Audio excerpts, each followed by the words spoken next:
Assalamualaikum warahmatullahi wabarakatuh. Selamat pagi anak-anakku semuanya. Pada hari ini kita akan belajar mengenai puisi rakyat ya. Jadi di semester kedua ini bab pertama nanti kalian kita ya akan sama-sama mempelajari tentang apa itu puisi rakyat. Nah, mengingat kita masih dalam situasi pandemi, maka Bapak menyarankan kalian untuk selalu menjaga kesehatan ya. Nah, untuk pertemuan yang kedua ini ya, di kesempatan ini kita akan belajar bersama apa itu puisi rakyat, apa itu pantun, syair, dan gurindam. Jadi kalian setelah mempelajari bab ini, kalian diharapkan dapat mengidentifikasi informasi berupa pesan, rima, dan pilihan kata dari puisi rakyat yang dibaca dan didengar. Dan kedua, menyimpulkan isi puisi rakyat yang disajikan dalam bentuk tulis. Kemudian yang ketiga, menelaah struktur dan kebahasaan puisi rakyat yang dibaca atau didengar. Dan yang keempat, mengungkapkan gagasan, perasaan, dan pesan dalam bentuk puisi rakyat secara lisan dan tulis dengan memperhatikan struktur rima dan penggunaan bahasa. Ya, jadi ini tujuan pembelajaran yang akan kita dapatkan dari setelah mempelajari materi tentang puisi rakyat ini. Ya, jadi sebenarnya puisi rakyat itu terdiri dari pantun, syair, dan gurindam. Ya. Ada 3 jenis ya, sebenarnya ada banyak, ada banyak macam-macamnya itu ya, tapi yang biasa kita kenal di masyarakat kita ada 3, yaitu pantun, syair, dan gurindam. Nah, sebenarnya apa itu puisi rakyat ya? Puisi rakyat adalah karya sastra rakyat yang terikat dalam aturan-aturan tertentu dan mengandung nilai-nilai moral kebaikan. Ini puisi rakyat ya. Oh, ini kurang.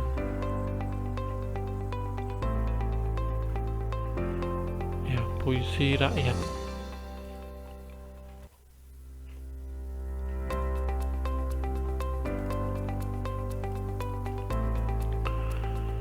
Jadi sebuah karya sastra yang ada di tengah-tengah masyarakat kita, dan biasanya ada aturan-aturan tertentu ya. Misalkan kalau mau buat puisi bagaimana, membuat pantun bagaimana, membuat gurindam bagaimana, itu ada ketentuan-ketentuannya dan mengandung nilai-nilai moral kebaikan. Jadi ada unsur kebaikannya di situ, tidak asal membuat saja. Nah, seperti yang sudah Bapak sebutkan tadi di awal, bahwa macam-macam puisi rakyat itu ada pantun, gurindam, dan syair. Adapun pantun adalah puisi Melayu, jadi berasal dari bahasa Melayu. Melayu itu mana? Meliputi Malaysia ya, Malaysia sampai dengan daratan di Indonesia itu Melayu ya. Di Indonesia pun hanya daerah Aceh dan Kalimantan ya. Pantun. Kemudian gurindam merupakan puisi lama yang berasal dari India, yaitu girindam, yang berarti mula-mula atau perumpamaan. Kemudian yang ketiga adalah syair. Syair ini adalah puisi lama yang berasal dari Persia. Persia itu daratan Arab, dan dibawa masuk ke Nusantara bersama dan masuknya Islam. Jadi syair ini berasal dari Islam ya sebenarnya. Nah, ini ada salah satu contoh puisi rakyat ya. Tanam pukat, tanamlah tomat, badan keringat jangan menyerah, kata nasihat selalu diingat, patuh dan taat jangan dibantah. Nah, ini adalah salah satu contoh puisi rakyat ya. Sudah ada yang tahu belum, ini termasuk puisi rakyat jenis apa? Apakah puisi, pantun, atau gurindam? Nah, yang pertama, pantun. Ciri-ciri pantun: tiap bait terdiri atas 4 baris atau larik, jadi hanya ada 4 baris. Kemudian tiap baris terdiri atas 8 sampai 12 suku kata. Kemudian ketiga, rima akhir setiap baris adalah AB-AB. Baris pertama dan kedua merupakan samiran, dan baris ketiga serta keempat merupakan isi. Coba kita lihat contoh pantun di buku pendamping kalian ya. Di buku pendamping kalian, kalau kalian buka ada di halaman 3 ya. Contoh pantun gurindam dan syair. Nah, kita ke contoh pantun lebih dahulu. Sebenarnya contoh pantun, luas terbentang kebun lada, ladanya dipetik ketika temaram. Jikalau iman terangai dada, hatinya lapang, hidupnya tenteram. Kalau kita cermati ya, baris pertama dan kedua ini adalah sambiran ya, dan isinya ada di baris ketiga dan keempat. Ada 4 baris atau larik ya, 1, 2 ya, pakai laser 1, 2, 3, 4 ya. Kemudian kalau kita lihat sajangnya atau huruf terakhir ini ya, AM AM ya, jadi sama antara baris pertama atau lari pertama dengan lari ketiga, sementara baris kedua sama dengan baris keempat ya, jadi ada kesamaan di sini. Kemudian menghitung suku kata bagaimana? Nah, luas ini ada 2 suku kata, lu dan as. Terbentang ada 3 suku kata, terben ya, kemudian tang ini 1 suku kata, tang di 3 ya. Kebun ada 2, ke dan bun. Lada ada 2, lada. 1, 2, 3, 4, 5, 6, 7, 8, 9. Jadi ada 9 suku kata ya di baris pertama. Kemudian di baris ketiga, di baris kedua ada berapa suku kata? Ladanya ini ada 1, 2, 3 ya.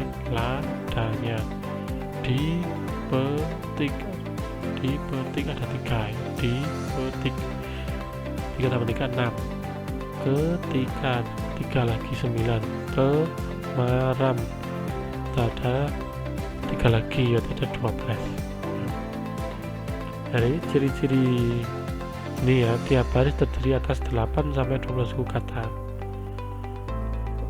Nah, ini sudah memenuhi kriteria tersebut ya. Nah, bedanya suku kata dengan kata bagaimana?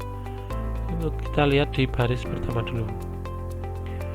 Luas itu ada 2 suku kata, tapi hanya ada 1 kata luas. Terbentang itu ada 1 kata, ini 1 kata, tapi terdiri dari 3 suku kata. Kebun ada 1 kata, ini 2 suku kata. Lada ini hanya 1 kata dan 2 suku kata. Jadi kesimpulannya, baris pertama ada 1, 2, 3, 4, ada 4 kata, 9 suku kata. Sama juga dengan yang baris kedua, ada 4 kata tapi ada 12 suku kata. Nah, ini bedanya suku kata dan kata, perhatikan baik-baik ya. Nah, seperti definisi atau pengertian dari puisi rakyat, bahwa pantun pun ya di sini mengandung unsur kebaikan ya. Jikalau iman terangi dada, hatinya lapang, hidupnya tenteram. Ini ada pesan kebaikan di sini. Dan selanjutnya yang kedua ada gurindam. Ada gurindam. Ciri-ciri gurindam seperti apa? Yang pertama, terdiri dari 2 baris dalam sebait. Kemudian tiap baris memiliki jumlah kata sekitar 10 sampai 14 kata. Kemudian yang ketiga, tiap baris memiliki rima 1 atau bersajak. Jadi setiap baris memiliki rima 1 ya, atau bersajak A, B, B, C, C dan seterusnya, merupakan satu kesatuan yang utuh. Baris pertama berisi permasalahan, baris kedua berisi jawaban atau akibat dari permasalahan dari baris pertama. Dan yang keenam biasanya berisi tentang nasihat atau kata-kata mutiara. Nah, ini contoh gurindam yang ada di halaman 3.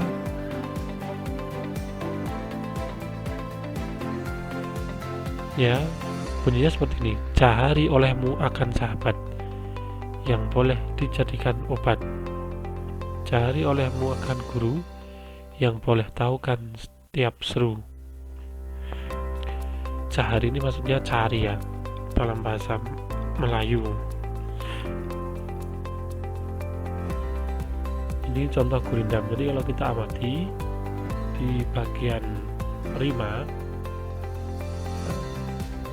ya, bagian rima atau sajak, rima atau sajak ini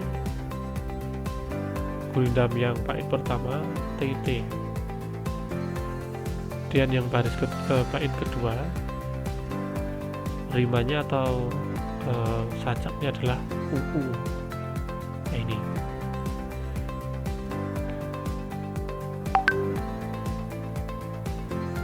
memiliki 2 baris dalam sebait. Hanya 2 baris berbeda dengan pantun. Dalam satu baitnya ada 4 baris.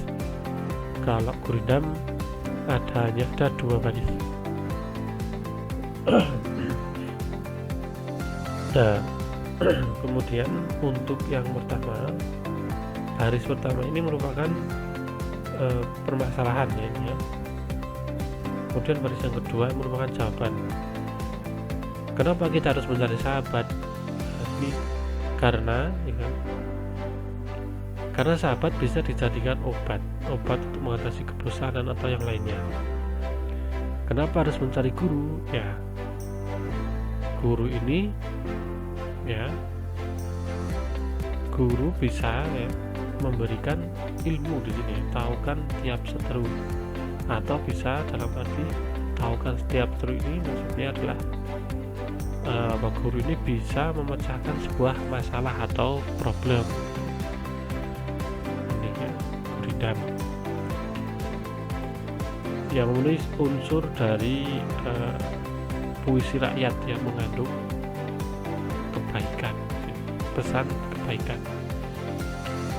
Nah, kalau kita lihat di baris pertama ini ada 11 suku kata. Ada 11 suku kata. Cahari 3 ya. Olehmu ada 3 juga. Akan 2 ya. Akan 2 sahabat ya, 3 2 3 ya, 11. Dan baris kedua yang boleh dijadikan obat, yang 2 boleh 2 ya, dijadikan 4 obat 2 2 6 tambah 4 10. Nah, ini ya 10 sampai 14 kata ini minimal. Ada berapa kata? 1 2 3 4 ya, 4 kata, 11 suku kata. Yang baris kedua yang boleh dijadikan obat, 1 2 3 4, ada 4 suku kata ya, ada 4 kata dan 10 terdiri dari 10 suku kata. Ini contoh dari gurindam. Dan yang ketiga syair. Syair ini memiliki ciri-ciri setiap bait terdiri atas 4 baris. Setiap baris terdiri atas 8 sampai dengan 14 suku kata. Bersajak a dalam baris ini ya, dalam setiap bait. Semua baris adalah isi, jadi tidak ada sambilan atau tidak ada permulaan ya, atau tidak ada permasalahan, dan semuanya adalah isi. Bahasa yang digunakan biasanya berupa kiasan. Jadi contohnya syair kalau kita lihat ya dalam 3. Inilah gerangan suatu madah, mengarangkan syair terlalu indah, membetuli jalan tempat berpindah, di sanalah indikatif berpeduli sudah. Nah, ini kalau kita lihat bait pertama ini memiliki sajak ha ha ha ha, ya. Sama juga dengan bait kedua u u u, u. Jadi ini ya, ini maaf ya.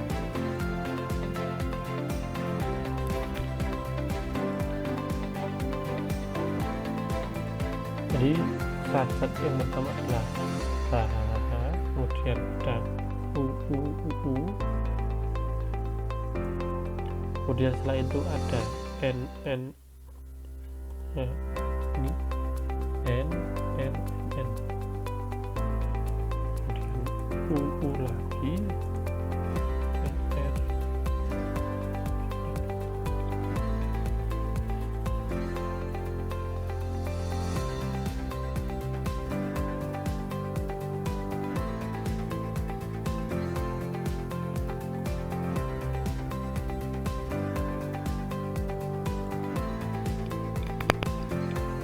Nah ini ya.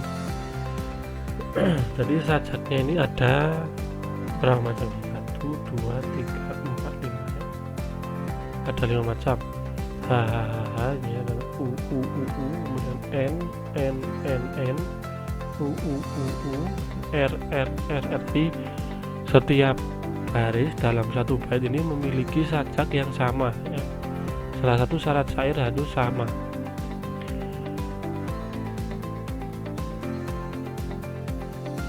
Nah ini bisa terdiri dari 3 atau 4 atau 5. Di sini ada 5 bait.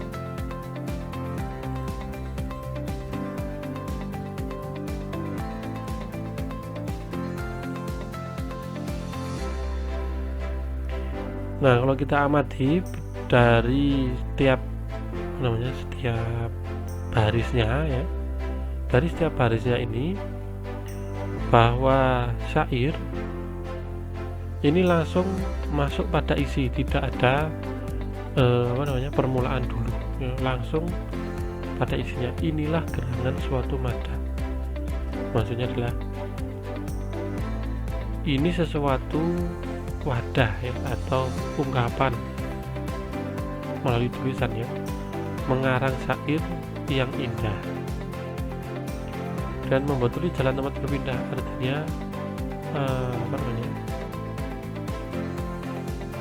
memberi kebaikan dalam sebuah tempat untuk berpindah. Berpindah itu dari yang buruk ke yang baik atau berhijrah ya. Di sanalah iktikad diperbuat sudah. Di tempat inilah, di tempat berhijrah inilah, semua sikap-sikap buruk diperbaiki ya. Maksud dari syair yang paragraf pertama ini. Jadi ini merupakan kata-kata kiasan semua, kan kalian merasa asing ya dengan kata-kata ini ya, karena ini merupakan suatu kiasan. Jadi maksudnya adalah bahwa di bait pertama ini, maksud dari syair ini adalah sebuah ungkapan bahwa penulis siapa atau pengarang karya ini Hamzah Fansuri ini, bahwa melalui syair perahu ini dia ingin membuat suatu tempat atau suatu wadah ya. Di sini ada wadah, dimana di dalam wadah itu dia mengarang syair yang indah. Nah melalui wadah atau syair ini ya, diharapkan dia bisa membuat atau menjadi sarana tempat berhijrah atau berpindah dari sesuatu yang buruk ke yang baik, dimana tempat itu adalah tempat untuk memperbaiki iktikad, itu sebuah sikap, kehendak dari yang buruk ke yang baik, dan seterusnya sampai dengan bait kelima.